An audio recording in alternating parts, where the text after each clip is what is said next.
For the first time since the start of the operation, the commando and paratrooper brigades left Lebanon.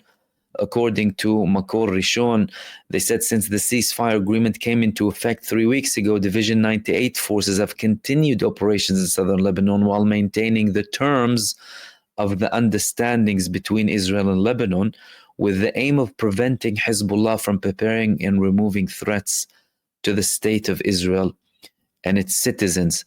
What happened in Lebanon indicates that we could see something inside of Gaza. However, the reason that the situation is being delayed in Gaza is the fact that we don't have a formula that will be long-lasting. And long-lasting, by the way, is something also fragile. The reason that we did see success in Lebanon, again a fragile success as well, is because the ceasefire in Lebanon was established on the 1701 resolution of the United Nations that was simply a continuation from 2006. The Lebanese side insisted on not having any amendments when it comes to that resolution, and Israel had to follow because they faced massive blows one day up until that ceasefire came to effect, after Hezbollah launched approximately 500 missiles on Israel. So they are withdrawing from Lebanon, and it looks like things are moving towards a bigger ceasefire. But the reason they don't have that in Gaza yet is, firstly, well, the Palestinian side is insisting on the demands for the Palestinian people, including complete withdrawal and the displaced being returned, the rebuilding, all of the aid coming in, and then, of course, having a prisoner exchange with Israel. And the Palestinian side is insisting on not having anyone released who is top ranking when it comes to the IDF, and that's something understandable because you wouldn't want to give Israel whatever it wants and allow them to continue their genocide in Gaza. But something else here is very important, is the fact that Israel is looking for as much reassurance as possible for the future. And that's not something that Hamas and the Palestinian resistance will be giving Israel very easily. There are many formulas to try and show that, well, okay, we can have a joint government, for example, in Gaza, something temporary.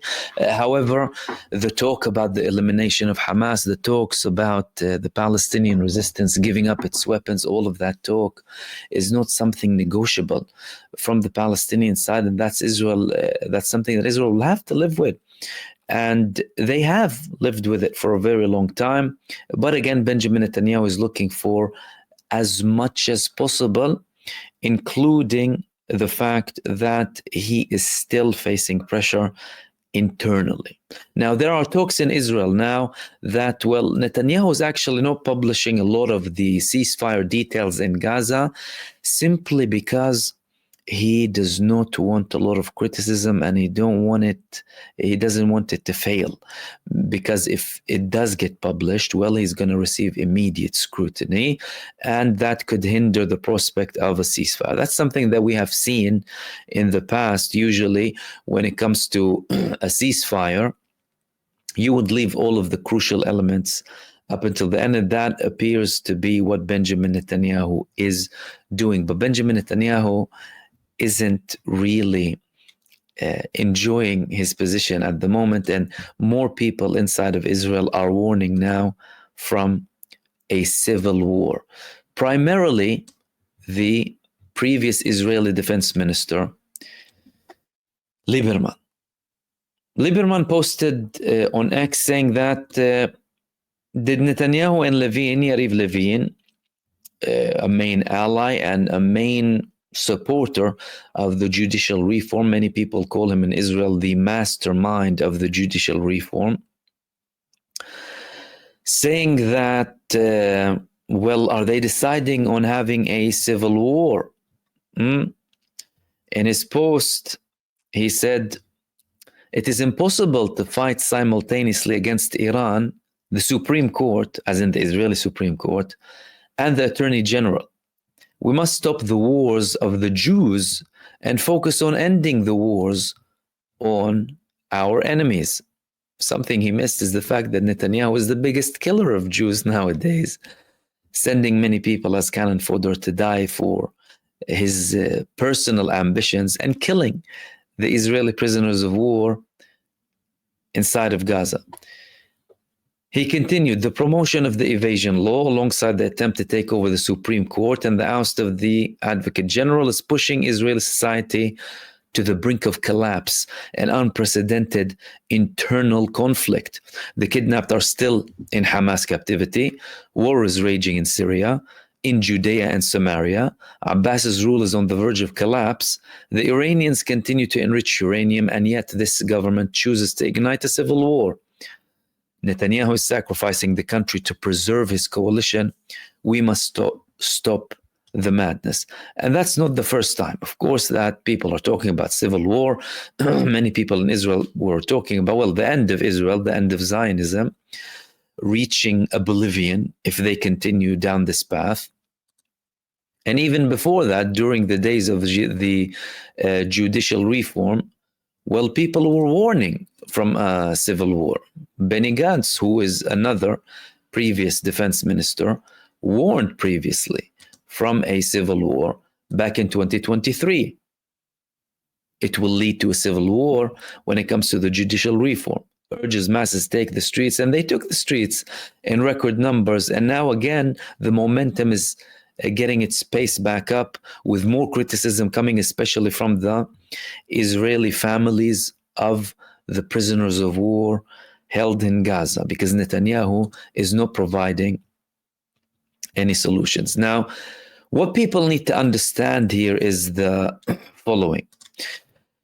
For the past 14 months, Israel has been failing miserably.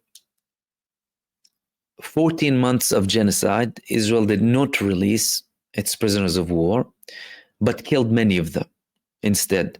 Millions of Israelis left the country. Their army is exhausted, demoralized, and failing.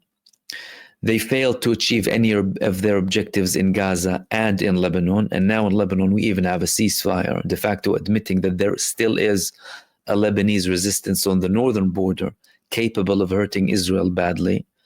25% of reservists refuse to serve in the Israeli army, and there's no one to take their place. As a matter of fact, the Orthodox allies of Netanyahu in the government are raising the bar, and they're threatening now. We have more threats coming from Derai, who is the leader of Shas, pushing for a ceasefire agreement now.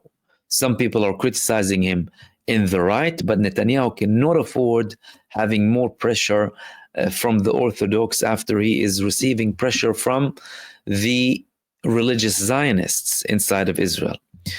The economy in Israel is disastrous after the blockade by Ansarullah in Yemen. The world's largest credit agencies lowered their grades in a very, very serious way, just one level above investment worthy. So in fact, really, Israel is no longer investment worthy. Boycott campaigns are choking the country. Countries are cutting ties with them. Now Israel is unilaterally taking away its embassy from Ireland because of their hostility to the Genostate. Its residents are questioned everywhere they go.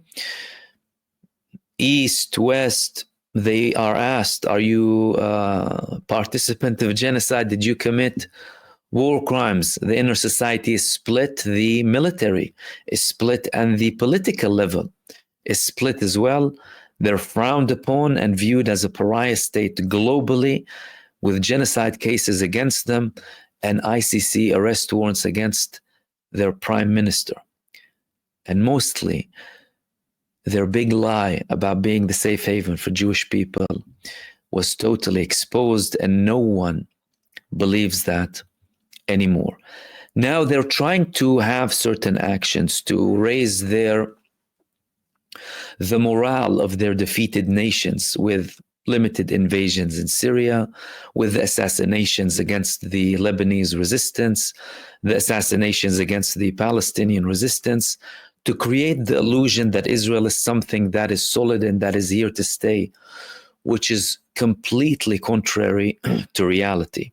Israel is at the weakest point it has ever been in and is living in constant paranoia, and nothing that Benjamin Netanyahu does or that Israel does will do anything to change that. They're worried still about Gaza. They are accepting the fact that they will have to live with both the Palestinian and the Lebanese resistance in the north and the south. They're worried about the events around them. The recent changes in Syria are making them even more paranoid, to a level where they're meeting with their Jordanian friends. So we had a report in the Times of Israel saying Israelis and Jordanians set to meet secretly amid worries over rebel surge in Syria. And the talk is, well, some of them might have links to Jordan. Iran is still smuggling weapons from Jordan to the West Bank, and the biggest aim of anyone who does not like Israel would be Jordan. Why? Because Jordan has the biggest borders and longest borders with Israel. More and more talks are coming from Israel about the Jordanian threat, the fact that we have a very long border with them, and that border is compromised